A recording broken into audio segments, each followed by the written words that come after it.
اللہ والے کو, کسی بزرگ کو, کسی اہل تصوف کو اگر ڈھونڈنے نکلا ہے جس سے ہمیں پتہ چل جائے کہ یار میں ٹھیک بندے کے پاس آیا ہوں, قرآن و سنت کا علمبردار ہو اور امین ہو اس کا, تو کہہ میں ایمان لایا اللہ پر, پوری زندگی اسی پر کار بند ہے, علم و بات جو کرے فقیری, کافر مرے دیوانہ ہو.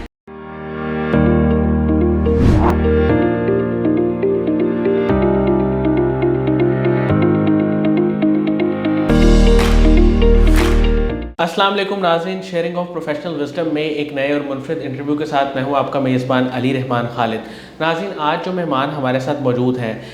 صاحبزادہ ڈاکٹر سید ضیاء محی الدین گیلانی صاحب, یہ سلسلہ قادریہ کے ساتھ وابستہ ہیں اور اس کے ساتھ ساتھ انہوں نے پی ایچ ڈی بھی کی, بے شمار ٹیلی ویژن چینلز پہ یہ پروگرام کر چکے ہیں اور بے شمار آرٹیکل مذہب کے موضوع پہ لکھ چکے ہیں, مذہب کے کئی موضوعات پہ لکھ چکے ہیں, اور اس کے ساتھ ساتھ ان کی کئی کتابیں اب تک منظر عام پہ آ چکی ہیں. 5 سے زائد کتابوں کے مصنف ہیں اور کچھ کتابیں ان کی آنے والی ہیں. آج ہم ان سے یہ جاننے کی کوشش کریں گے کہ جو ان کا بنیادی کہہ لیں کہ جو موضوع ہے وہ تصوف ہے, اور ان کی ساری جو ریسرچ ہے اس کا مرکز بھی تصوف اور روحانیت ہے. تو اس کے بارے میں ہم ان سے جانیں گے کہ آج کل کے دور میں ایک عام انسان جب روحانیت اور تصوف کے بارے میں سوچتا ہے تو شاید اس کے ذہن میں صرف کشف و کرامات اور کچھ جو ہے نا ما فوق الفطرت واقعات وہ آتے ہیں, اور وہ ایسے ہی کسی شخص کی تلاش میں رہتا ہے جس کے پاس یہ سب چیزیں ہوں اور اسی کو وہ روحانی طور پہ ایک طاقتور انسان یا روحانی شخصیت سمجھتا ہے. تو یہ بات کتنی درست ہے اور روحانیت اصل میں کیا ہے, اس کے بارے میں جو ہماری ایک پرسیپشن بن گئی ہے اس کو ہم کیسے بدل سکتے ہیں, یہ سب باتیں آج اس انٹرویو میں ہم ان سے جانیں گے. السلام علیکم صاحبزادہ سید ضیاء محی الدین گیلانی صاحب, کیسے ہیں آپ؟ وعلیکم السلام, الحمدللہ, بہت شکریہ. سر میں پہلے تو آپ کا بہت شکریہ ادا کروں گا, آپ نے ہمارے لیے وقت نکالا. سر میں آغاز یہاں سے کرنا چاہوں گا کہ آپ نے ماشاءاللہ بہت ساری کتابیں بھی لکھی, نعتیں بھی لکھی, آپ کا ریسرچ ورک بھی ہے. تو تصوف کی جو ہے وہ ابتدا کہاں سے ہوئی اور آج آپ تصوف کو کیسے دیکھتے ہیں؟ سب سے پہلے آپ کا شکریہ ادا کرتا ہوں قاسم علی شاہ صاحب کا کہ آپ نے بڑی محبت کے ساتھ مجھے یاد کیا. تو جہاں تک تعلق ہے کہ تصوف کا, تصوف اور روحانیت یہ لازم و ملزوم ہیں, اور یہ ایک ایسا نور ہے جس کی وجہ سے جبینیں جگمگا اٹھتی ہیں, چہرے چمک جاتے ہیں, کردار سنور جاتے ہیں اور شارع حیات منور ہو جاتی ہے. یہاں پر سب سے پہلے ہمیں یہ سمجھنا پڑے گا کہ جسم فانی ہے, روح ازلی اور ابدی حقیقت ہے. بے شک ہم جسم کی تحسین و تزئین میں, تعمیر و تشکیل میں اور تعلیم و تعدیب میں مصروف رہتے ہیں. روح جو ابدی حقیقت ہے جسے نظر انداز ہم نہیں کر سکتے لیکن اسے کر رہے ہیں. حقیقت میں اپنے قلب و نظر کو اللہ کی یاد سے مزین کرنا جو تخلیق انسان کا مقصد ہے, وما خلقت الجن والانس الا لیعبدون, کہ ہم نے تمام جنوں اور انسانوں کو اپنی بندگی کے لیے, اپنی عبادت کے لیے پیدا کیا. جو بین مقصد ہے ہمارا بنیادی طور پر, اس سے ہم غافل ہو گئے ہیں. تو تصوف یہ اسلام یہ کوئی آپس میں متضاد نہیں ہے. تصوف عین جو ہے اسلام ہے, اور اسلام کی عملی تعلیمات کو اپنے آپ میں مزین کرنا, اس سانچے میں ڈھل جانا, یہ تصوف ہے. اور شریعت مصطفیٰ کی پاسداری, نبی کریم صلی اللہ علیہ وسلم کی سیرت مبارکہ, اس کے نور سے قلب و نظر کی دنیا کو روشن کرنا, یہ تصوف ہے. اور پھر یہ تصوف عمل اور یقین کا رستہ ہے, اور اسی رستے کے رہنماؤں کو ہم پھر صوفیاء کرام کا نام دیتے ہیں. اور پھر آپ نے آگے یہ ذکر کیا کہ ہمارے ذہن میں یہ تخیلاتی تصوراتی ہے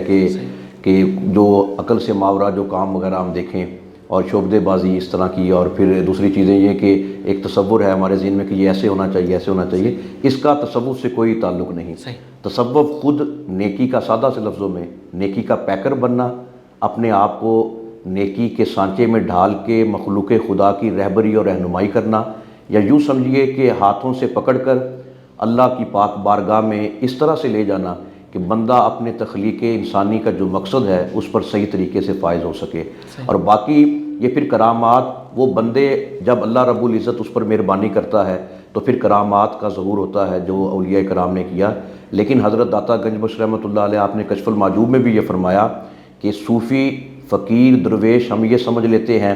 کہ جو ہمیں طرح طرح کی تخیلاتی تصوراتی دنیا میں لے جائے, یہ بات غلط ہے. فقیر اور صوفی وہ ہے جو تصوف کا لمبردار ہے, جس کے ایک ہاتھ میں قرآن مجید ہو, دوسرے ہاتھ میں سنت مصطفیٰ ہو. تو یہ ہے صحیح تصوف جو ہمیں نبی کریم صلی اللہ علیہ وسلم کی صحابہ کرام, اہل بیت رسول, پھر اولیاء امت نے ہمیں عطا کیا. اور پھر جو اس منصب پر پہنچ جاتا ہے، یہ کرامات تو، اور جو اللہ کا نیک بندہ ہوتا ہے وہ کرامات کا محتاج نہیں ہوتا۔ اللہ رب العزت اس کے چہرے پر، اس کے دل پر اپنی انوار و تجلیات کا ایسا ظہور فرماتا ہے کہ جو اس کی صحبت میں بیٹھتے ہیں اس کی مائیت اور رفاقت اختیار کرتے ہیں۔ اور نبی کریم صلی اللہ علیہ وسلم نے بھی یہ فرمایا کہ اللہ کا نیک بندہ وہ ہے، ولی وہ ہے جس کی صحبت میں تم بیٹھو تمہیں خدا کی یاد آ جائے۔ تو یہ ہے تصوف کا رستہ، اور یہ تصوف کی صحیح روح اور بنیادی مقصد۔ اور اسی لیے نبی کریم صلی اللہ علیہ وسلم نے ایک حدیث پاک میں ارشاد فرمایا کہ لسان الفقراء سیف الرحمانی، کہ اللہ رب العزت کے جو نیک بندے ہیں، جو فقیر ہیں، جو تصوف کے پیکر ہیں، تصوف کا درس دینے والے ہیں، ان کی زبان کو معمولی نہ سمجھو، یہ اللہ کی تلوار ہوتی ہے۔ جسے علامہ اقبال نے بھی یوں بیان فرمایا، ہاتھ ہے اللہ کا بندہ مومن کا ہاتھ، غالب و کار آفرین کار کشا کار ساز۔ یعنی جب بندہ اللہ کا ہو جاتا ہے، اللہ جو ہے وہ بندے کا ہو جاتا ہے، پھر ساری دنیا اسی کی ہو جاتی ہے۔ الا ان اولیاء اللہ لا خوف علیہم ولا ہم یحزنون۔ پھر نہ ڈر، خوف، کوئی چیز کائنات کی اس پر اثر انداز نہیں ہوتی، بس خدا کا قرب ہوتا ہے، اور پھر وہ قرب کی جو نعمت ہے وہ اپنے ماننے والوں میں، اپنے پیروکاروں میں تقسیم کرتا ہے۔ سر آج کل کے دور میں اگر کوئی نوجوان یا کوئی طالب علم یا کوئی بھی شخص وہ کسی صوفی کو، کسی اللہ والے کو، کسی بزرگ کو، کسی اہل تصوف کو اگر ڈھونڈنے نکلا ہے، تو وہ کچھ 2 یا 3 نشانیاں میں چاہوں گا مختصر طور پہ آپ بتا دیں کہ یہ چیزیں اگر وہ کسی شخص میں پائے، ظاہر ہے کہ کچھ تو آپ نے بتا دی کہ وہ قرآن و سنت کے مطابق اس کا عمل ہونا چاہیے اور عملی طور پہ وہ بہتر ہونا چاہیے، لیکن پھر بھی میں چاہوں گا اس کی وضاحت کرتے ہوئے 2 یا 3 چیزیں ایسی آپ بتائیں جس سے ہمیں پتہ چل جائے کہ یار میں ٹھیک بندے کے پاس آیا ہوں۔ شارٹلی میں انتہائی مختصر یہ نشانی، جیسا کہ میں نے پہلے ذکر کیا، قرآن و سنت کا علمبردار ہو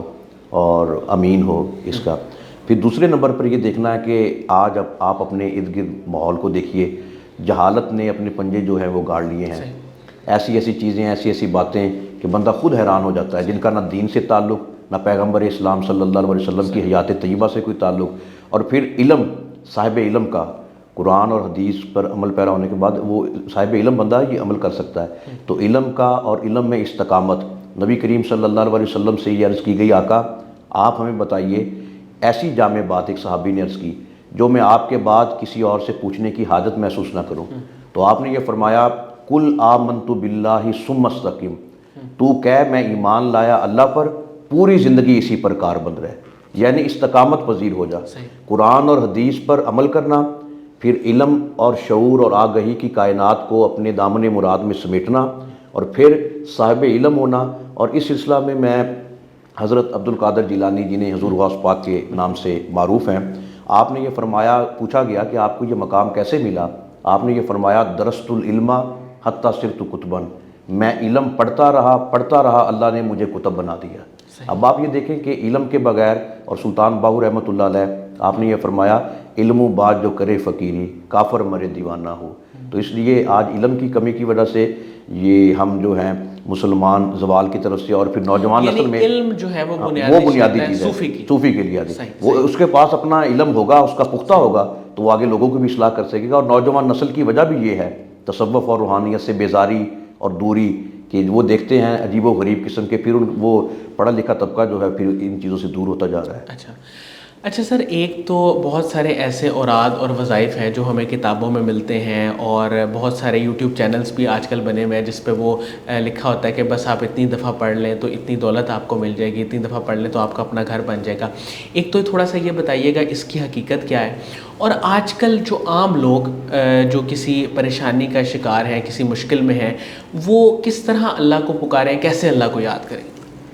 اس سلسلہ میں یہ کہ آج کل تو جسے کوئی کام نہیں آتا وہ یوٹیوب پہ بیٹھ کے، سوشل میڈیا پہ وہ اپنا جو ہے علیحدہ سے اپنی تعلیمات اور اپنے آگے بڑھا چڑھا کر،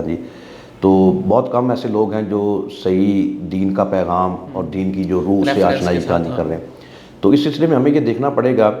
کہ اسلام نے جہاں پر ہمیں حکم دیا ہے، آپ دیکھیں کہ پہلے فرائض جو ہے نماز پنجگانہ وہ ضروری ہے، اور پھر اللہ رب العزت کی ذات پر پختہ یقین جو مومن کا کامل ہتھیار ہے، اس کے بغیر اس کے پاس، پھر دعا مانگنا، اور پھر یہ جو وظائف بتائے جاتے ہیں یہ ایک وسیلے کی حیثیت رکھتے ہیں، ٹھیک ہے، یعنی مرکز اور محور وہ اللہ کی ذات ہے۔ اللہ کی رحمت پر کامل یقین ہو، نماز پر پابندی ہو، پھر نماز پنجگانہ کے بعد پھر ہم وظائف کریں، کوشش کریں، مشقت کریں، اپنے آپ کو یقین کامل کے سانچے میں ڈھال کے اللہ کو پکاریں، اور پھر آپ دیکھیں کہ یہ اللہ کی ہم پر کتنی مہربانی ہے۔ ہر چیز کا کوئی نہ کوئی وقت مقرر ہے، صحیح، لیکن میرے رب العالمین کی وہ پاک بارگاہ ہے جس کی بارگاہ میں سر جھکانے کا، مانگنے کا، پکارنے کا کوئی وقت مقرر نہیں۔ جب بھی چاہیں اس کی توبہ کے دروازے پر دستک دیں، رحمت کے دروازے پر دستک دیں، اسے پکاریں۔ جب بندہ سچے دل کے ساتھ اس کو پکارتا ہے، وہ نماز فرائض کی پابندی کے بعد وظائف کی صورت میں، تو ساتھ اپنی کوشش بھی کرتا ہے۔ اب یہ نہیں کہ کوئی بندہ صرف نماز پڑھے اور پھر وظائف پر شروع ہو جائے، ہاتھ پہ ہاتھ دھرے بیٹھا رہے۔ تو اسلام نے یہ حکم دیا ہے کہ تم ساتھ اپنی کوشش بھی جاری کرو، اپنی محنت کرو، جد و جہد کرو، اور پھر اللہ رب العزت کی بارگاہ میں اپنے مناجات بھی پیش کرو۔ وسیلہ جو ہے وہ وظائف کا اللہ رب العزت کی پاک ذات کا، مدینے والے کا، نبی کریم صلی اللہ علیہ وسلم کا پیش کرے، تو پھر اللہ رب العزت رستے جو ہے وہ سیدھے فرما دیتا ہے۔ کوشش ضروری ہے، لازمی ہے، اور پھر جو بتائے جاتے ہیں وظائف وغیرہ، ان میں ہم نے یہ دیکھنا ہے کہ کون سی ایسی چیزیں ہیں۔ بعض چیزیں میں آپ کو یہاں پہ یہ بھی ذکر کر دوں کہ جن کا دین اسلام سے کوئی تعلق نہیں ہوتا، بڑی عجیب و غریب قسم کی، کہ آپ یہ کریں فلاں چیز ہو جائے گی، یہ کریں فلاں چیز ہو جائے گی۔ اس سے بندے کے ذہن میں پھر عجیب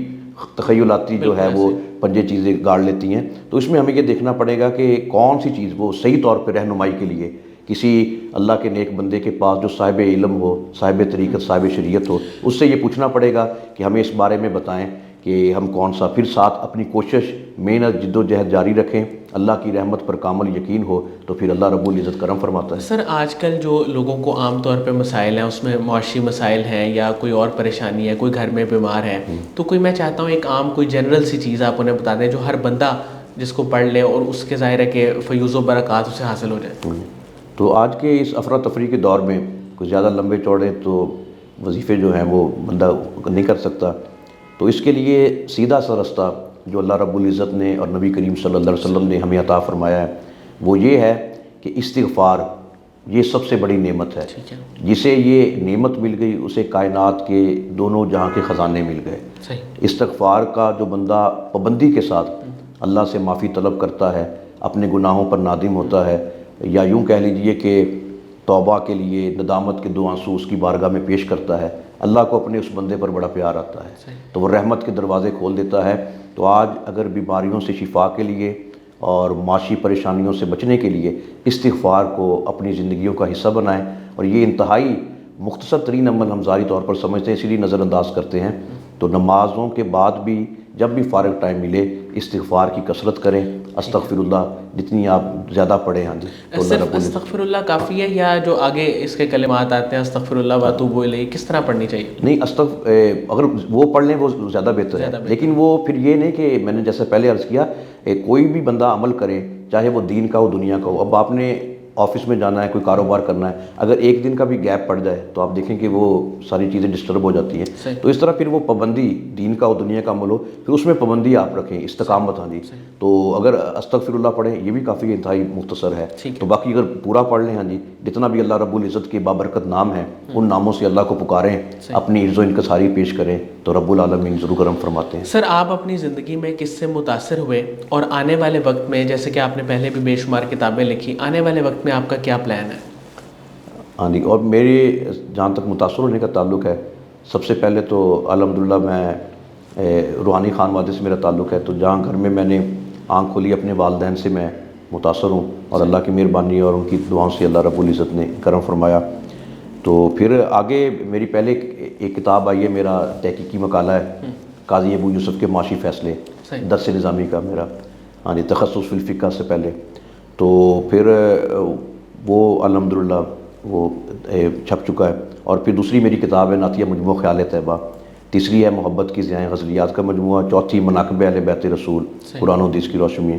اور پھر میری پانچویں ہے ایم فل کا تھیسس عصر حاضر میں ائمہ مساجد کی ذمہ داریاں۔ تو اب پھر ساتھ ہی وہ میری اور کتابیں، ایک نعتیہ مجموعے ہیں وہ آ رہے ہیں، میرے دوسرے آرٹیکلز جو میرے مضامین وہ اکٹھے سارے ہوئے ہیں، اور جو میں نے دیباچے لکھے ہیں مختلف کتابوں کے وہ ہیں، اور میری ٹی وی چینلز پہ جو تقاریر ہیں، ریڈیو پہ جو والی ان کو اکٹھا کر رہا ہوں، اور پھر مختلف موضوعات پہ جن میں دین کے بارے میں اور تصوف، روحانیت اور جو ملکی اور بین الاقوامی جو مسائل ہیں ان کو میں نے ٹچ کیا ہے مذہب کی روح سے. تو وہ انشاءاللہ کافی سارے میرے پروجیکٹس ہیں انشاءاللہ. وہ سر قاسم علی شاہ صاحب کے کام کو اور ان کی فاؤنڈیشن کو آپ کیسے دیکھتے ہیں؟ بلکہ یہ اس بارے میں نے ذکر کرنا بھی تھا اور آپ نے کیا کہ یہ اللہ کی خاص مہربانی ہے کہ کہت الرجال کے اس دور میں قاسم علی شاہ صاحب کا جو وجود ہے وہ ایک بہت بڑی اللہ کی رحمت اور برکت ہے کہ ان جیسے مخلص اور سچے اور کھرے انسان اور جو محب وطن وہ آج ہمیں خال خال ہی نظر آتے ہیں. تو جن کا وتیرہ ہی یہ ہو کہ علم سے محبت، علم دوستی کا عملی طور پر ثبوت، اور پھر لوگوں کو جتنا آپ آگے ذہنی طور پر ان کی نشو و نما، ان کی فکر سازی کرنا، کردار سازی کرنا. اور یہ بہت بڑا میں سمجھتا ہوں آج کے دور میں جہاد ہے ایک طرح کا جو قاسم علی شاہ صاحب کر رہے ہیں، اور یہ اللہ کے خاص کرم کے بغیر ممکن نہیں ہے. تو ان پر اللہ کی خاص مہربانی ہے کہ انہوں نے اپنی فاؤنڈیشن کے زیر اہتمام اتنے عظیم جو پروجیکٹس ہیں ان کے، جو لیکچرز ہیں ان کے، اور پھر 7 کتابیں ہیں ان کی جو آگے آگے جو گھر گھر ان کا جا رہا ہے. تو یہ بڑی اچھی ہے. اللہ تعالیٰ انہیں مزید برکتیں عطا فرمائے اور انہیں کامیاب فرمائے. بہت بہت شکریہ سید ضیاء محی الدین گیلانی صاحب، آپ نے ہمارے لیے وقت نکالا. ناظرین مجھے امید ہے کہ ان کی گفتگو سے آپ نے بہت کچھ سیکھا ہوگا. ہم آخر میں اس پروگرام کو اینڈ کرتے وقت ان سے گزارش کریں گے اور انہی کی نعت کے چند اشعار پہ اس پروگرام کو ختم کریں گے. سر کوئی بھی اپنی پسندیدہ نعت کے 2 یا 3 اشعار آپ سنا دیں. ایک نعت کے چند اشعار پیش کرتا ہوں. اپنے تو ہے ہر غم کی دوا شہر نبی میں، لے جائے کبھی ہم کو خدا شہر نبی میں. سبحان اللہ سبحان اللہ. 100 بار فدا ایسی قضا پر میرا جینا، آ جائے اگر مجھ کو قضا شہر نبی میں. جو اور کہیں جا کے ملی ہے نہ ملے گی، تسکین وہ ہوتی ہے عطا شہر نبی میں. آنے کو ترستا ہے کوئی بے سر و ساما، پیغام میرا لے جا صبا شہر نبی میں. اور آخری شعر ہے کہ یہ شعر میں اپنے سبھی آقا کو سناؤں، نعتیں میں پڑھوں جا کے ضیا شہر نبی میں. سبحان اللہ. بہت بہت شکریہ.